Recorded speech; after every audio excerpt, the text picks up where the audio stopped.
A good instructor will start to get burned out at around the 15 client session mark. You really can't do much more than that 5 days a week. If you can think of a benefit of exercise physiologically, not maybe psychologically, but physiologically, strength training provides all of it. So you don't need aerobic exercise if you're strength training properly. I've had a lot of clients say, I'm addicted to this. And what they are is they're addicted to how good they feel. They're addicted to how not bad they feel anymore. I started the show and I continue the show to bring valuable conversations to small business owners, entrepreneurs, founders, startups, and the like. Conversations about marketing, about networking, about business development, sales, finance, leadership, and all the things that go with running a business to try and move the needle away from the high failure rate that business owners experience, much higher than it needs to be if you take the time to learn the basics, learn the fundamentals, and learn from the guests that we bring on the show. It's incumbent upon the business owner who wants to be successful to find the information that's out there to learn. So we hope that the guests that you hear and the conversations we have are valuable and help you in your business and hopefully help us move the needle a little bit. If you have any suggestions, please write the show, introduce us to guests that we'll have on the show. How can you help us, though, continue to help you? First, please subscribe to the channel. The more subscribers we have, the more eyeballs we get, the more things we can bring to the show, the more resources we'll have to bring you quality content. Like us, if you listen to the audio version, leave us a 5-star review wherever you can. If you follow our posts, if you see our posts, please share those posts, share the content, and link back to our law firm website, which helps us to continue our SEO marketing and grow our firm and help small business owners. I want to thank you for tuning in. I want to thank you for being a listener, and I want to thank you for staying a listener. Oh, Fred, so thanks for joining me. By the way, if the screen looks a little blurry on your end, it goes clear when it's done video recording. So you're all, okay. Don't worry about that part of it. Sure. What was I going to say? Well, thanks for coming on the show. And I have not had a lot of people who have fitness businesses. There's a guy in my town that I was introduced to. We haven't connected. I think he's franchising too. Oh, nice. Yeah, different, concept than you have. But maybe we want to go backwards and, talk to me about your background, your training, where you grew up, how you got into fitness, and that kind of stuff. Oh boy, yeah, that was a long time ago, Mitch. Let me think back on that. Well, I've been in this industry now since about 1987, 88. Okay. I was working as a personal trainer, actually as a physical therapy aide, personal trainer, strength trainer for the Hospital for Joint Diseases Sports Medicine Center. And that's in Manhattan. Sure. And I was in charge of all the strengthening protocols. So, you'd go skiing, you'd break your knee, the doctor would fix your knee, you go to PT, and I was put in charge of building your strength so that you're ready for discharge. So during that time, I started reading everything I could about strength training and resistance training, because if you only had 8 weeks of physical therapy, I had to figure out a way, how can I make you as strong as possible in that short of a period of time? Right. So I read a lot about high intensity training, Nautilus training, and was implementing all of those techniques and using very slow controlled repetitions because they were injured. So this was a safer way. Right. And they can't just extend their stay for another month. This is the hospital. They got to get them out, right? Yeah, right. Because you got people coming in all the time. Right. So during that time, I was working for the head of orthopedic surgery, and I was there for about 6 months, and he was standing in the window, and he looked at me and he pointed to me and he goes, "Come here." And so I go into his office, and I thought I was getting fired. Like, I didn't know what was going on. I was in trouble. Yeah. And he goes, "What are you doing with my patients?" And I said, I didn't, whatever it was, I didn't mean it. Yeah, I'm sorry. Right. It wasn't me. And he says, "I've never seen my patients get this strong this fast. What are you doing?" So it was working really well. So to make a long story short, he and I eventually opened up our own physical therapy clinic together. He was so impressed by the results that we opened up a physical therapy clinic at New York Methodist Hospital in Brooklyn. And so the idea was, you go skiing, you break your knee, doctor fixes your knee, you go to PT. But at our physical therapy clinic, not only do you get traditional PT, but you get a personal trainer, a certified personal trainer, who doesn't just train your leg. Yeah. He strengthens your neck, your back, your arms. It's all connected, right? Yeah, in a fraction of the time you would get from a traditional physical therapist just trying to strengthen your legs. So it was an outpatient clinic, or was it a clinic for the people that were in the hospital? No, outpatient clinic. Outpatient, so they could come and go. And then once physical therapy was over, once that it was done, you could stay as a personal training client. Right. So it was a kind unique of like concept. a gym hybrid type of a clinic, right? That's right. Yeah. That's right. So let me ask you a question though. I'm gonna go in '87. You said it said. So how old were you at that point? I was 28. Okay, so you're a little bit older than me. So I was like in the middle of college at that point. So, Yeah. what would why'd you take this job? Were you always into athletics and training, and like what was your back when you were younger than that? Before you didn't just go get a job and say I'm going to do this. No, I was actually in the theater, and I was an actor and a stage manager. Oh, interesting. And then I transitioned into being an actor, and I hated waiting tables. I couldn't stand it. And I was always into fitness, into martial arts. So I was trying to find a way to make a living in that field. That instead of waiting tables. Right. So makes sense. So you gave up the acting career to do once I met my wife and we started having kids, you need to make some money, honey. Yeah. So gotta like get into business, right? Yeah, the dream's over now, Fred. Come on, we gotta get real about this. Yeah, that's right. Wake up, snap out of it, buddy. So then what? But when you got the job at the first hospital in Manhattan, where were you coming from? I'm sure they didn't hire you like fresh off the boat, and you had no experience, right? So had you been How did I get that job? Were you doing other physical training and stuff? No, I was dating the head of physical therapy. Oh, that would do it. So she got me in the door as a certified trainer. Okay. And then that's where you started kind of developing that's right. What's become your methodology.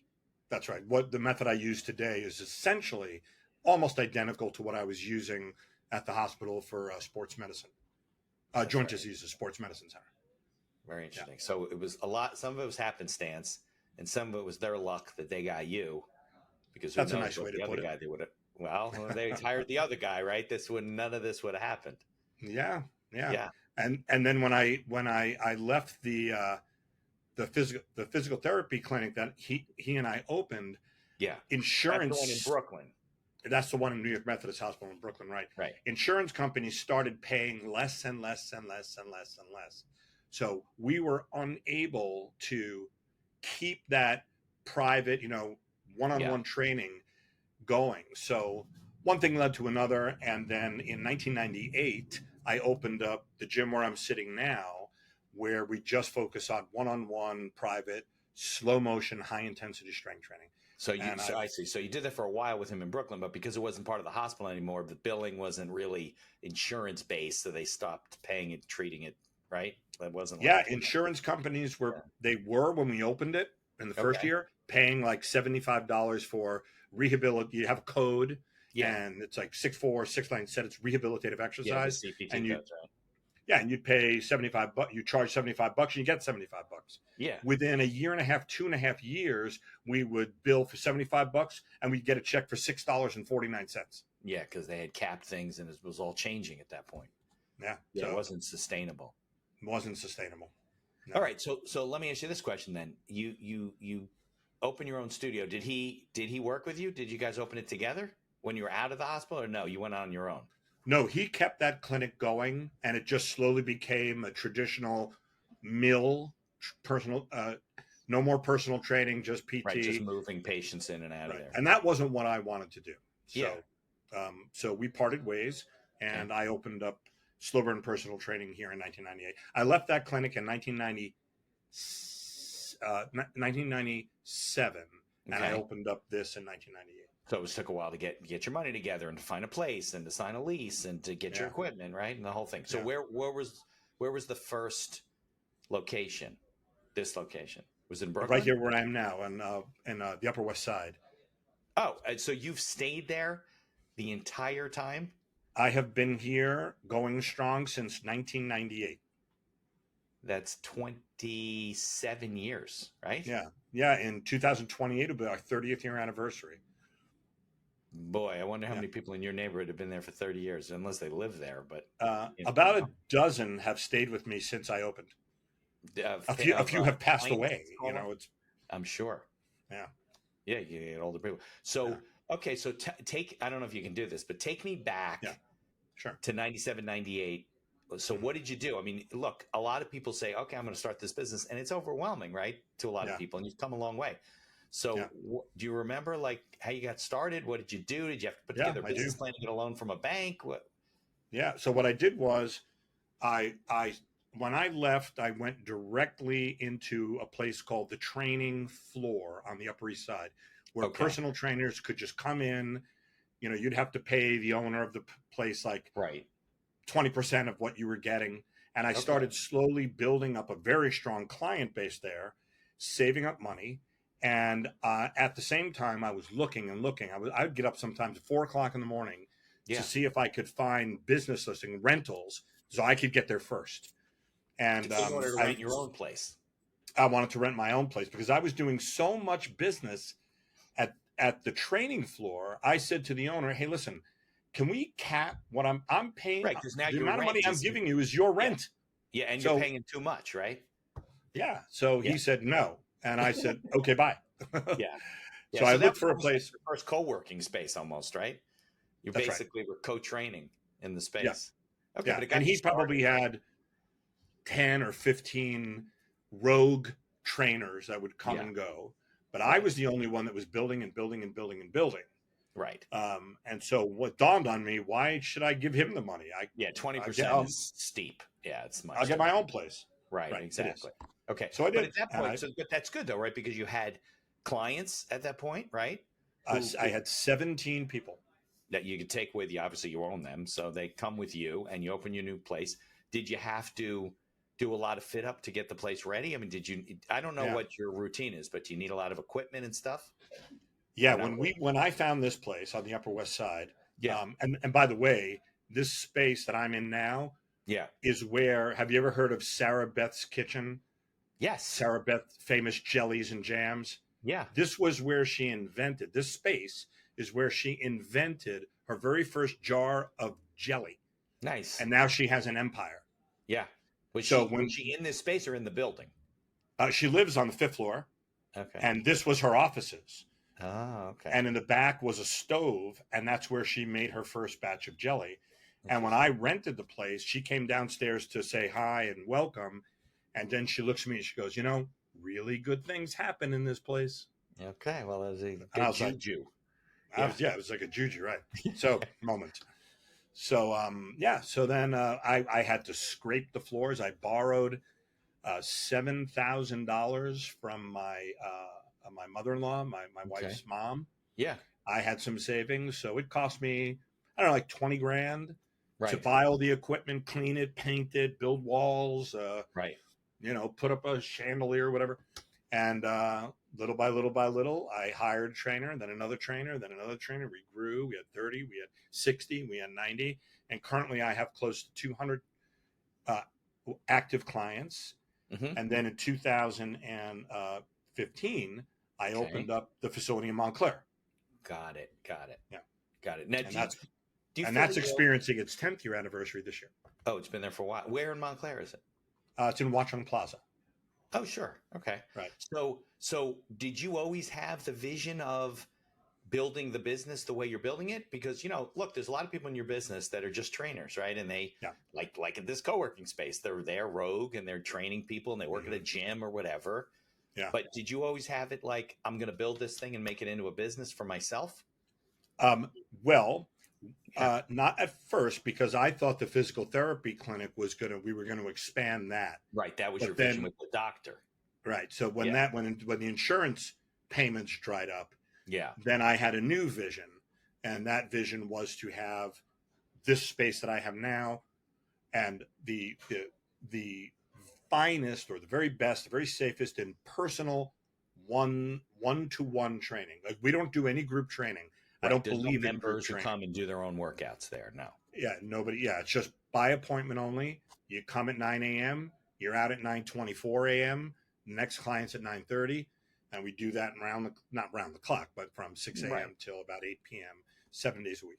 Right. And I got to believe it's pretty high clientele, right? Because, Yeah. it's wonderful as everybody wants to do one-on-one training. It's still a luxury thing that, you're not getting insurance for it, right? So they got to be able to pay for it. And I'm sure you're not cheap. So, yeah. So, no, it's a going rate. It's a going rate. But the nice thing about our system is if you go to the Equinox, they're going to tell you to come at least 3 times a week. Better to come 5 days a week. We tell our people to come once, twice at the most. So it's much in totality, it's much less expensive than traditional personal training. Well, are they but also personal training is expensive. Yeah. Are some of these people going to a gym the other days? They're doing their own. No, there's no need to. I mean, if they do, they can, but there's no need to. Interesting. Strength. That's the beauty of strength training.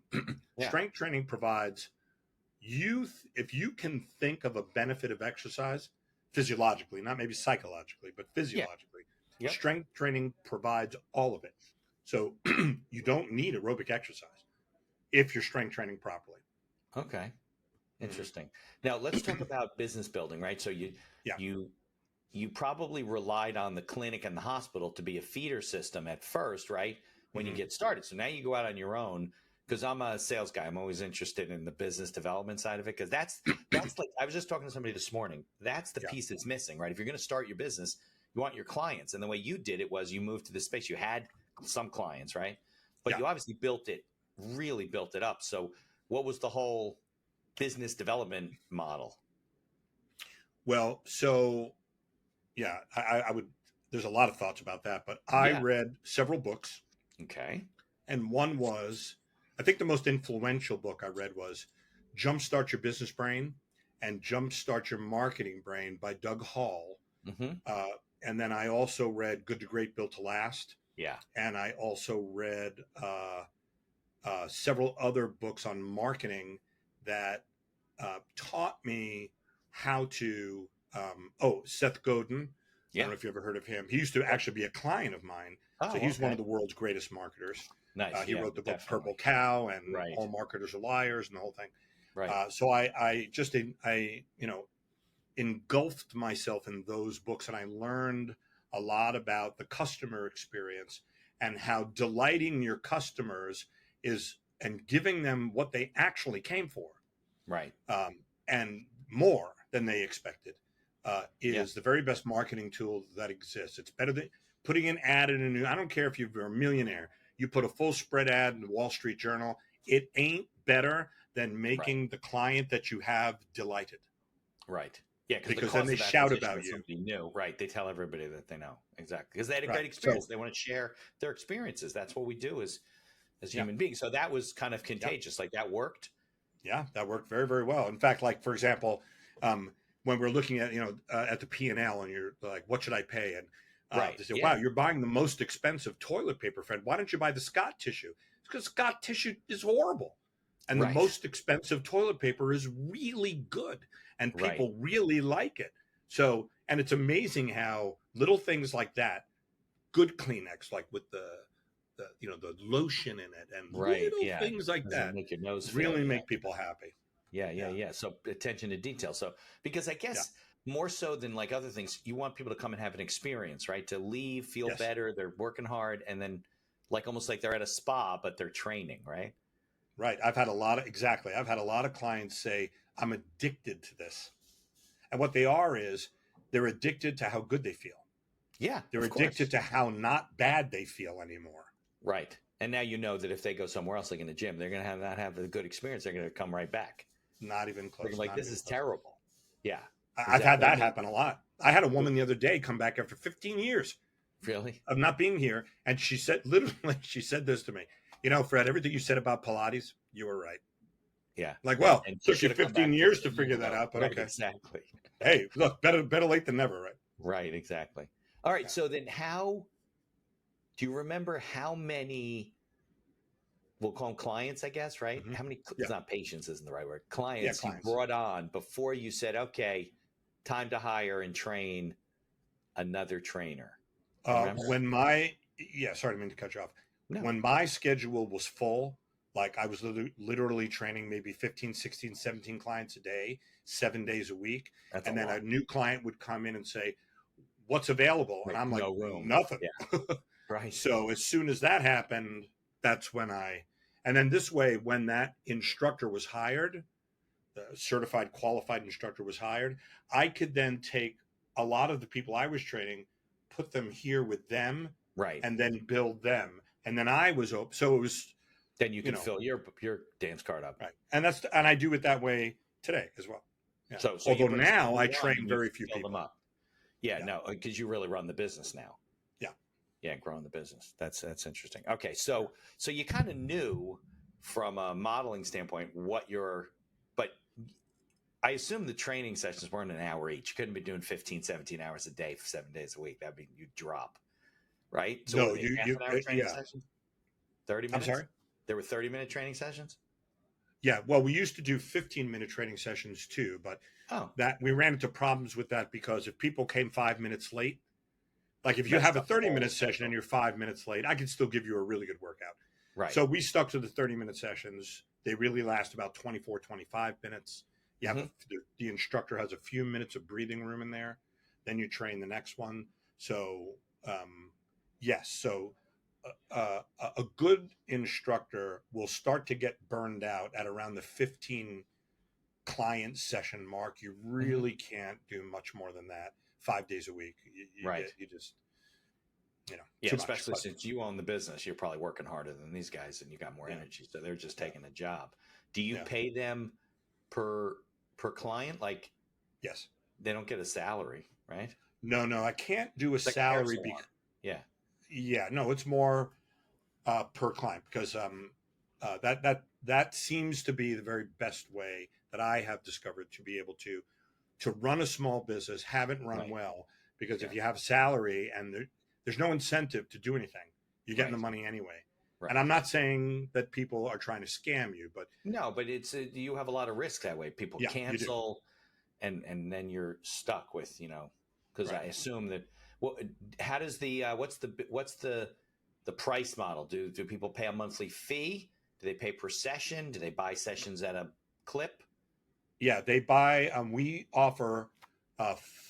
Although from a marketing standpoint, I don't think I did this quite the right way because I offer 4 different packages. Okay. A 16, a 32, a 50, and a 100 session package. Each larger package, the price per session goes down. Of course. So it behooves you to invest in a larger package. Right. Even though I make more money on the smaller packages per session, I don't care. I would rather somebody stuck with it for the long haul. Right.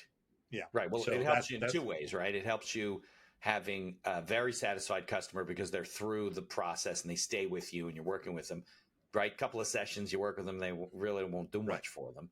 Yeah. Plus, and from a small business perspective, they do say that a small business is worth, service-based business is worth more if you have a monthly, like every month I charge you. So subscription based, right? But you want to know something? People hate that. Yeah. They don't like it. They're like, I don't want you to charge my credit card if I don't give you permission. And so this way, right. And then what happens if they only come twice and then their boss sends them to China? Right. Then they can't show up for 2 months. I'm not going to charge them. Right. Well, that's what gyms hope for, right? They charge you $20 a month. They hope that out of the 3,000 members, only 1,000 come. So gyms hope you don't come. Gym. Right. Exactly. Right. We hope you do come. You want them to come. Yeah.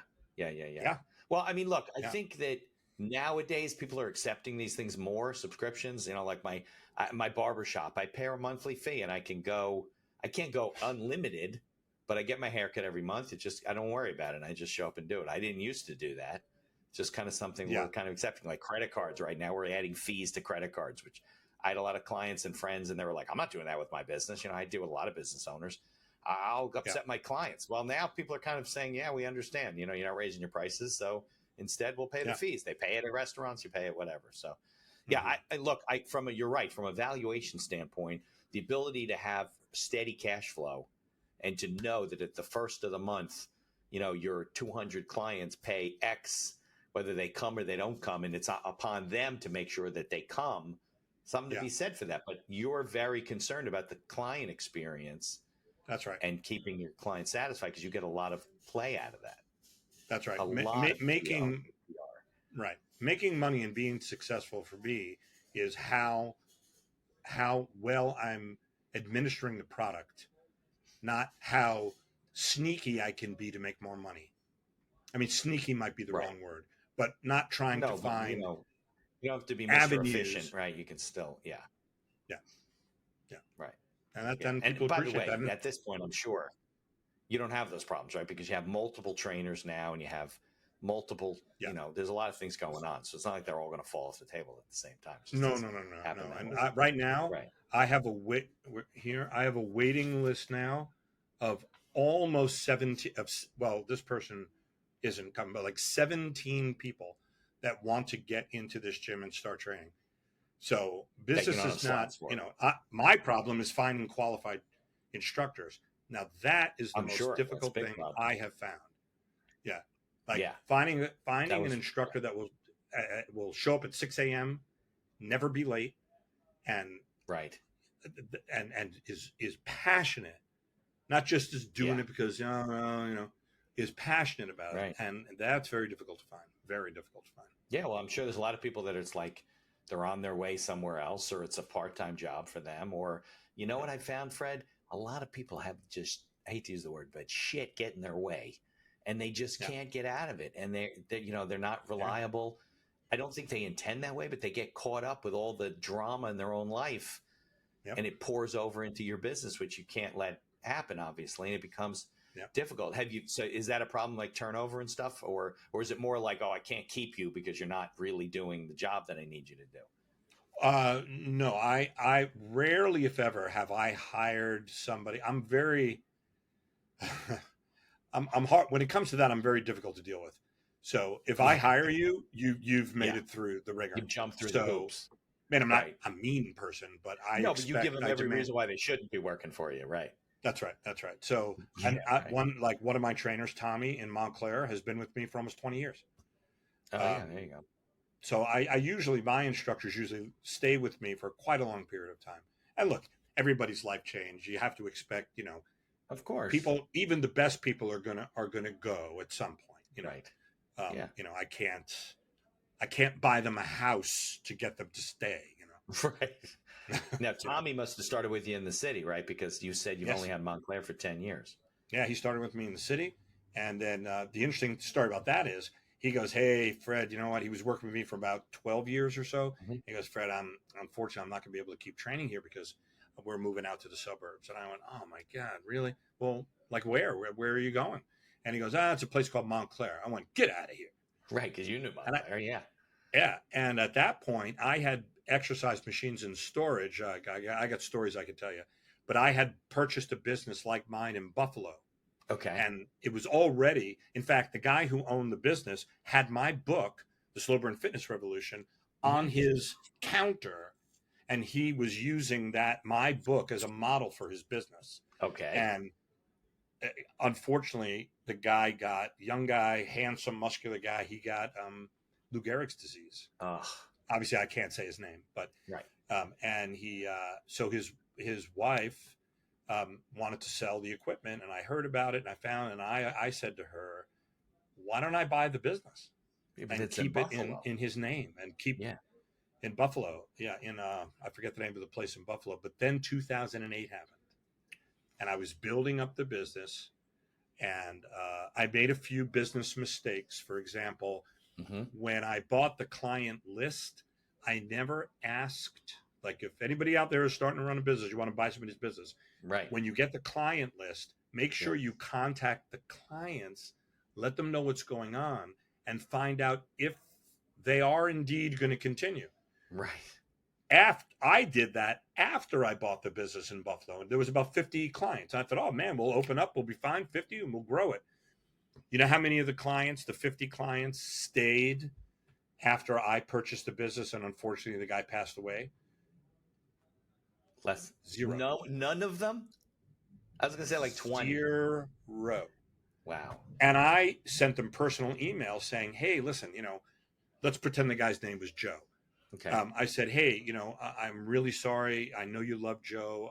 But the book that he had on his counter, that's me. Yeah. I promise you, the workout you get with me and my instructors will be identical to what Joe gave you. And a lot of the times I got this as a response. Yeah, I know, but I love Joe. People are weird. So they're funny. Yeah. I had to build that business from scratch. And it's in Buffalo and you're down here.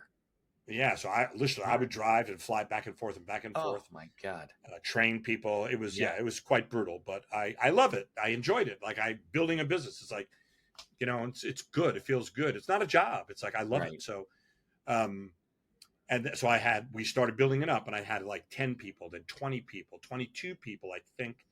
And then 2008 happened, and it went from 22 to 20 to 19 to 12. Money, right? And I just read the writing on the wall.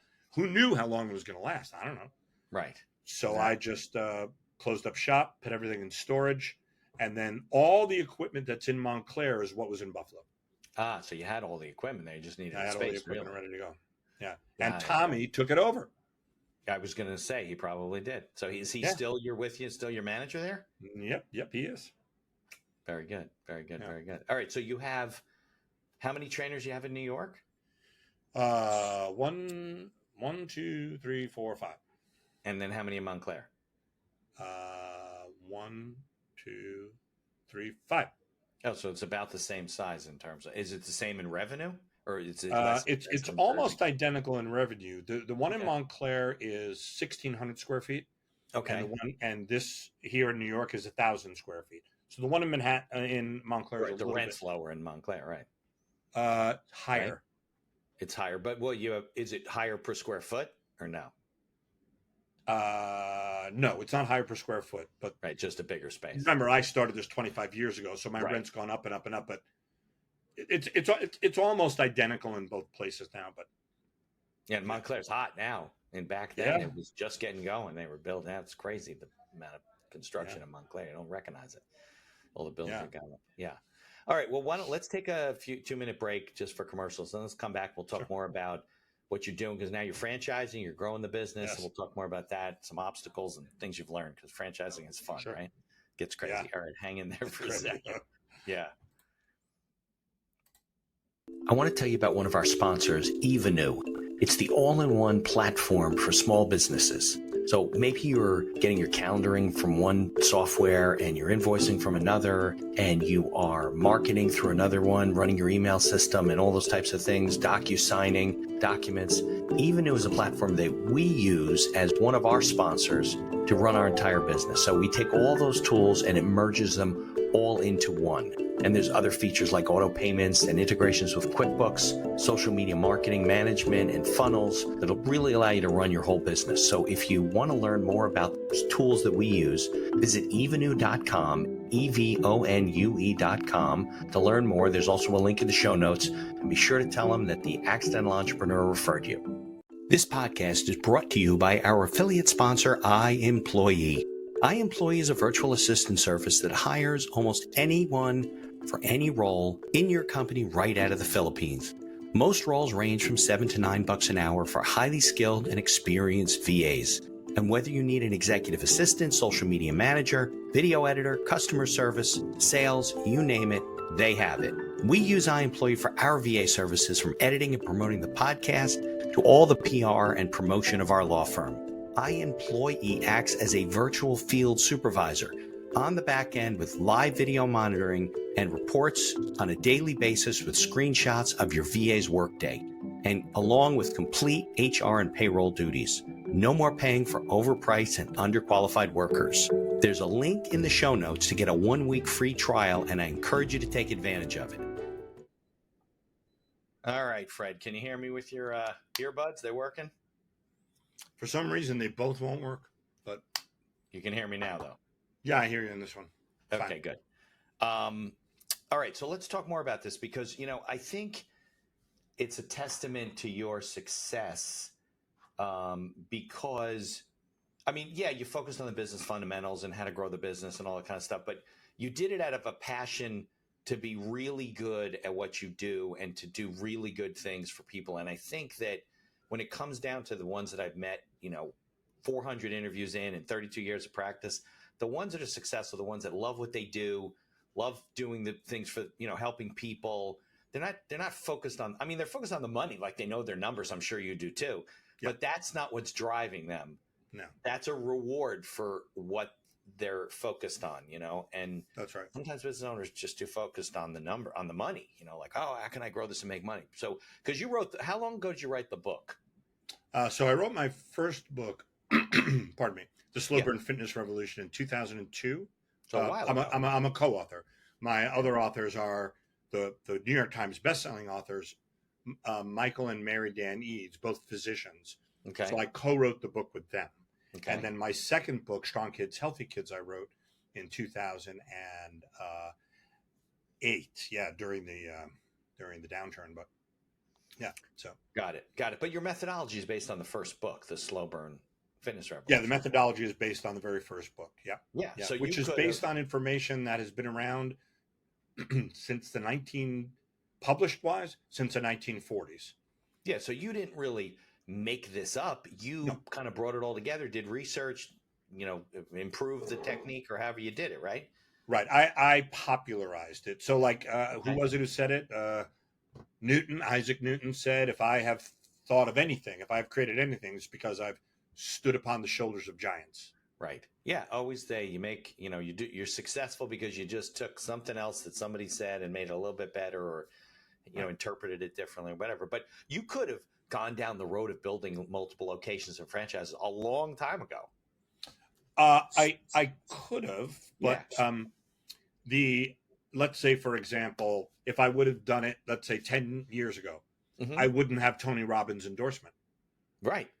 I wouldn't have Dr. Max. Like there are a lot of, God, there's a lot I could say about that, but yeah, so it's timely now, I think, because everyone, for the past couple of years, all of the research scientists and a lot of research has come out in the Wall Street Journal. And in fact, there was one that just came out, an article that just came out in Washington Post about how powerful lifting weights, strength training, resistance training really is and what it can really do. Yeah. And because I'm 63 years old, opening up new gyms is just a little bit, it's not the way to scale it. The only way to scale this, because I have a system, is to franchise it. Of course. Because you don't want to, at your stage of your career, you're a little bit older than me. We don't want to have 50 gyms and then have to manage people and, managers. Let them pay you royalties and you run the system and they can run their own little businesses. Right. And look how many fitness franchises are very successful. You have, and fitness franchises that, honestly, not to denigrate anything, that aren't really all that good, like Orange Theory, Bar Method. Yeah, right. They're fine. Right. But compared to this, it's not even, it's night and day. Yeah, night and day. Right. And those are better than just, opening up a crunch or whatever. For sure. And it's still not right, of course. Well, you're really at the high level. Okay. So then how did you go down that road? You said, okay, well, let's grow this thing, but maybe franchising makes sense. How did you go about it? Because I'd like people to hear how you researched it, because you're not. Well, here's how Sure. So many, many, many years ago, around, I would say about 15 years ago, Michael and Mary Dan Eads, who I co-authored the book with, their son is a lawyer, and he happened to be a business franchise lawyer. Oh, perfect. Sorry, not a franchise lawyer, a business lawyer. Yeah. And he said, well, if franchise, but there are a lot of problems, a lot of risk, a lot of this, a lot of that. And he kind of talked me out of it. Because I had just opened up the business. Yeah. So I was kind of like, oh, I got two kids. I got mouths to feed. Out of it too. Yeah, and exactly.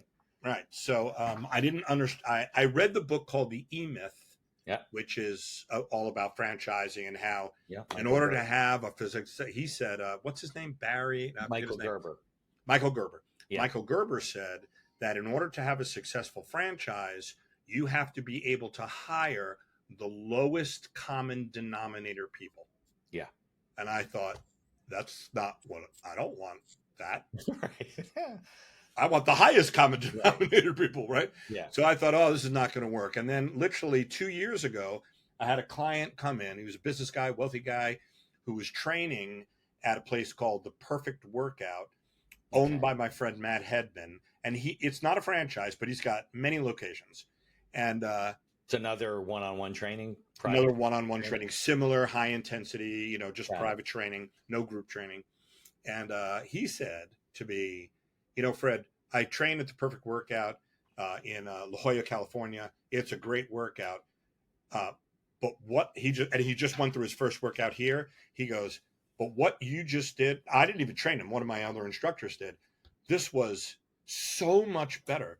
He goes, Fred, you have to franchise this. You're crazy if you don't. And I said, well, a lawyer told me what. And he goes, Fred, no. Well, that was 15 years ago, though. Yeah. So he said, no, that's all wrong. Right. So he introduced me to a couple of people that he knew that ran franchise companies. He goes, I'm going to introduce you to a big one and a small one. Good. So, and I talked to both of them, and we talked afterwards. He says, well, here's the upside and the downside. The upside of the big one is they have a lot more resources, but when you email them or call them, it may take days for them to get back to you. Right. Whereas the smaller company has 200 successful, only 200. The other place had, 12,000 or something. Right. 200 successful franchises. But when you email them and you call them, they're going to pick up the phone that day. Right. So and they you're probably going to be treat able their franchisees very well, too. Yeah. That's right. So I went with the smaller company, went through the whole process of creating the, which is it's like a living document, as you know, right? The operations FDD. manual. Yeah, operations. And then the FDD, and got that done. And then, New York State, I didn't know that. So if anybody wants to do a franchise, don't start it in New York State. Yeah, you have to register and file in every state you're doing business. And New York is difficult, yeah. New York is difficult. So it was like, oh, well. So it literally took 4 months for the state of New York to say, okay, you're good. Just to give you an approval, yeah. Just to give me an approval. But the nice thing is once you're approved in New York State, you're automatically approved in 12 other states. There are some, but so because New York is so strict, they accept New York. If New York passed you, we're good. Right. So, so I went through that process. Does that include New Jersey or no? You had to file in New Jersey separately? No, because I opened up the corporation here in New York. Got it. Okay. Right. Because the New Jersey location and this location are corporate locations. So they're not franchises, right? They're not franchised. So I don't have to do that. Yeah. So, then I went and so I'm all done, and I realize I don't know a damn thing about franchising. Nothing. Zero. Yeah. I'm clueless. Because you're going from selling training packages and helping people get in shape. Yeah. And to selling business. So I had a lot to learn, and I don't have an MBA. I don't have a business degree. So I had a lot to learn. So I went to, seminars, and I finally went to this one at the Javits Center. It's called the Fitness Expo. It's a big franchise expo. It's a big one. And so I heard this guy by the name of Andrew and Michael Seed, who run a company called Franchise. It'll come to me. And I really liked what they were saying. I was really impressed by what they were saying. So one thing led to another, and I hired their company to help move me through the process. Yeah, they do the whole thing, soup to nuts, right? Help you through every step. Right. Even when I get to let's say my 15th franchise, where I could actually start to think about corporate franchising and maybe international franchising, they could take you through that whole process too. So and they're very, very good people, and they're very responsive. I'm very happy because usually you're like biting your nails, like because it's like hiring somebody to create your website. And you don't know anything about website creation. Right. How do you know they're telling you the truth? Right. You don't know if it's right or wrong. Right. Of course. I don't know. Yeah. So, so he took me step by step, and we created a new website, which has been going very well. I've actually been getting a lot of new clients basically, right? Yeah. So it has a mixture of my corporate and then also the franchise information. So, just got launched about a month ago. Okay. So now the next step is to create other marketing materials. I'm going to be going to the Fitness Expo, Franchise Expo. So you're really just launching, looking for first applicants. That's where I'm at. Okay. Wow. Yeah. Interesting. So, so this would be great because we're going to follow your journey a little bit, and maybe in a year or two, if I'm still doing the podcast or whatever, we'll check back in. Yeah. And see how you're doing. I had a woman on the show that has a place called the Juice House, which is in like Garwood, Westfield area, and she's franchised. I think she had 6 or 7 locations. She wasn't franchised then, and she grew, and same thing, it's like, Yeah. well, how many locations you want to manage? You don't want to do that. So Yeah. yeah. And the nice thing about this is it actually really works. And it's actually very safe. And it's actually, so what we say to people, like in the book, Jumpstart Your Business Brain, they talk about turning your features into benefits and turn your benefits into overt benefits. But when you announce an overt benefit to potential clients, you better deliver. Obviously. Right. So you can't make up stories or you won't last long. Yeah. Actually, the businesses that I've interviewed that have been successful in franchising are the ones that, and you're good at this in terms of customer service, take really good of their franchisees, make sure they communicate with each other, help them along the way. Cause that's really what they're coming in there for, right? They don't know how to run a business. They may know how to train. They don't know your methodology, but they don't know how to run a business. That's why they do franchising, right? Right. That's a very good point. Yeah. It's like a business in a box. So, cause I've seen some franchise systems where it's like, I can't believe that they got these people to buy into their system. Like these people, the franchisor love, do nothing for them. And then I know ones that I've actually bought franchise locations for clients, right? And I'm thinking, Fred, how in the world are you going to make money? These guys haven't made anything. And you're like, well, and you know what? They know how to sell and they know how to grow it and they did the right thing. And the franchisor supported them and they're making a mint. And the people they bought from were making nothing because they weren't doing anything, So but it's a new world for you now. It's very exciting. And I have mentors, other people that have done this that are helping me. So that's a nice thing also. When you're in this field, in this world, and you're creating it, ask questions because successful people, I have found, and I've heard this from Warren Buffett said this, successful people want to help. Yeah, They want to share their passion and their energy. 100%. Don't be afraid to ask questions to people who are, and surround yourself with people who are smarter than you, better than you, more successful than you. It's, hang out with those people. Yeah. Yeah. I always tell young people that if you're getting started in a career or a business or whatever it is, find people in your industry that are more successful and have a cup of coffee with them once a month. Say, hey, I need your help. Can I talk to you? And everybody likes to, look, there are some jerk offs in the world, but so you throw them out. But for the most part, I think you're right. My 32 years of experience have told me that people like to help. They feel good about it. People help them. They remember when they were just getting started, That's right. That's right. Yeah. Like when someone, on a rare occasion, when someone emails me or calls me and says, hey, Fred, I don't know anything about the medics equipment or this, I always respond to them and talk to them. And I don't charge them. I want to help them. It makes me get off the phone with them and you feel good. Yeah, of course. Absolutely. That you help somebody. Yeah, absolutely. All right. Well, I know you're pressed for time and I definitely want to stay in touch, see you're growing. So you got the place in Manhattan, you got the place in Montclair. And as you're getting out there, are you targeting like some states where you want to open the first few franchises or like what's the, well, I'd prefer not to have to fly and drive to Buffalo anymore. Right. Yeah. So that's probably a bad idea. If you have to fly, you want it to be a warm climate. Yeah. So I'm in the Northeast, right? So it's nearby that you can drive there one day in Pennsylvania or whatever, right? Yeah, like New Jersey. So it'd be nice to be in like the Short Hills area, in the Essex Fells area, Montclair, in that area, or in South Jersey, the wealthier areas Monmouth of Westchester. What about South Jersey, Monmouth County, Rumson area? Yeah, there's a lot of places you can go without really going too far. No, that would be perfect. Yeah, absolutely. All right, Fred. Well, what's the best way for people to learn about what you're doing, the franchises, learn about you? They can definitely buy the book. We'll put a link in there, the Slow Burn Fitness Revolution, in the show notes. But what's the best way for people to connect with you? Well, the very best way would be to go to the website, which is slowburnpersonaltraining.com. Okay. And that will have all the location information, franchise information. And if anybody wants to email me privately, it's my first initial F as in Frederick. My last name, Hahn, F. Hahn at slowburnfitness.com. Got it. Okay. Very good. So I can't thank you enough.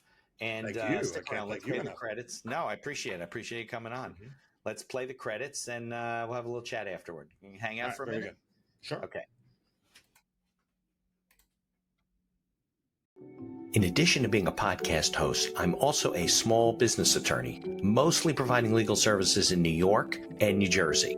At my firm, we help small businesses, entrepreneurs, family-owned businesses with things like contract drafting, corporate governance, purchases of businesses, sales of businesses, tax planning, real estate, and even estate planning. With over 3 decades of experience, we can handle most transactional issues. So if you're watching the show and you encounter some sort of legal issue, reach out to us. You can connect with us and visit our website, beinhakerlaw.com. There you can read our law blog, Insights legal blog, and you can set up a free consultation. If you want to connect, I'm on all the platforms, LinkedIn, Facebook, Instagram, and the others. So as a lawyer, I'm here if you need me. As a podcaster, thanks for tuning into the show and for continuing to support us.